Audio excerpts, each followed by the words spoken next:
Everybody.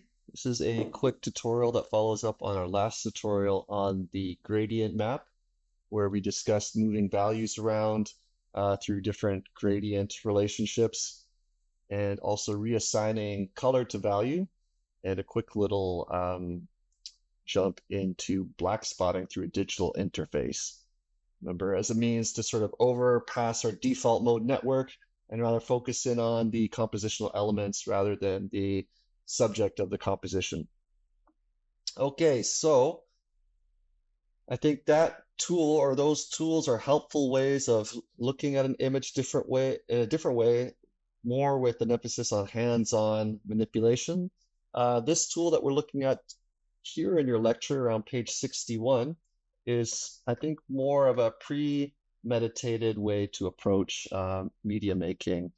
So coming up with a plan, in this case for color. So this is on the Adobe website. It's a free tool, and it should take you directly there. So this is for making a color palette. So this is very helpful for art design, camera work, lighting, and overall just production design. So here we can sort of pick from our analogous, complementary, split complementary, monochromatic color wheels here that we talked about in class.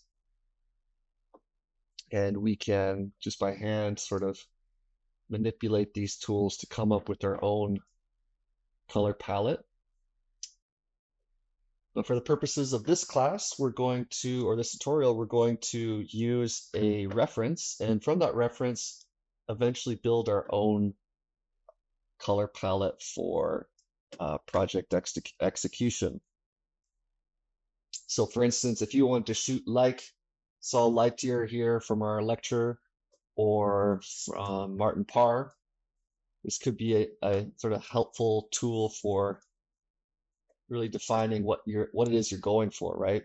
But it's also a tool for showing people that you might be working for or selling your project to.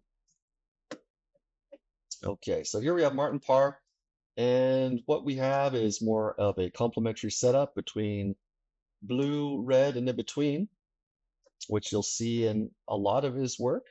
We have high saturation and very, very bright value distribution on the whole. So he does this by shooting sunny conditions, highly reflective environments, and with a flash. Versus our other artists of the week, we have Saul Lightyear. I never know how to say that, so it's French, I'm guessing. He's not French, he's American. So I'll say it like an American. We have more earthy tones, right? But we still have that complementary setup between blue and red. So totally different saturation or chroma relationship, but basically the same values with a little bit more earthy elements in here. Really beautiful.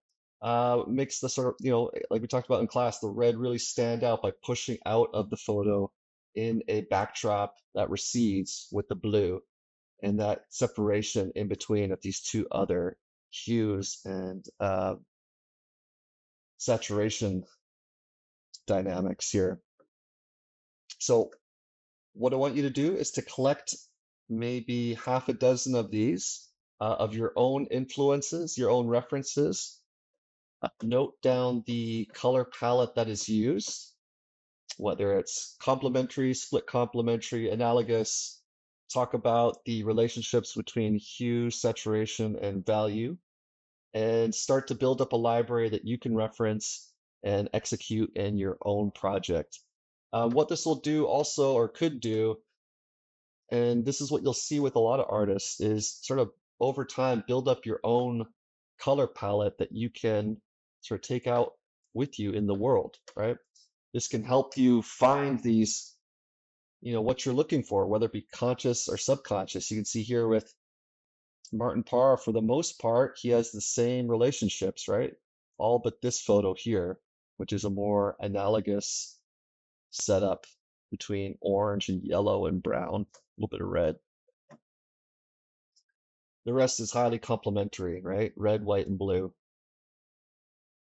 You'll see this in your work, especially if it's, a long-term project. You gravitate towards certain setups, certain scenes, certain color palettes. Um, but again, having a plan can help you really save time and identify what it is you're going for and get it. Even if it's just out on the street and it's chance, right? Your brain has a way of really sort of gravitating to what it wants to achieve when you're making things. Again, really beautiful harmony here, right? Like this looks like it's staged, but it's not. It's just run and gun, as they say. But look at the beautiful relationships between green, blue, and red. Just a slight touch of green here, little bit of yellow. Here we have more, sorry, using a new mouse. Here we have more of, again, analogous, almost monochromatic setup, brown and red.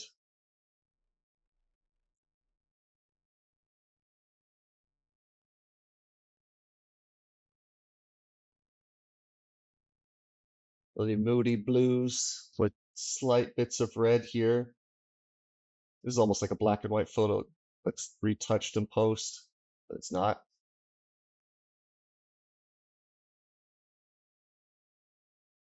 It's really interesting how he uses windows and reflections as a way to really play with abstraction in his works that are obviously from real life.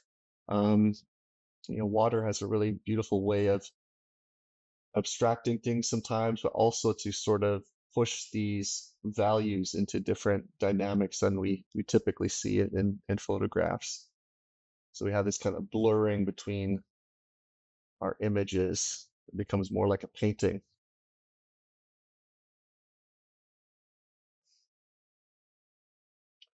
Okay, so that's your assignment.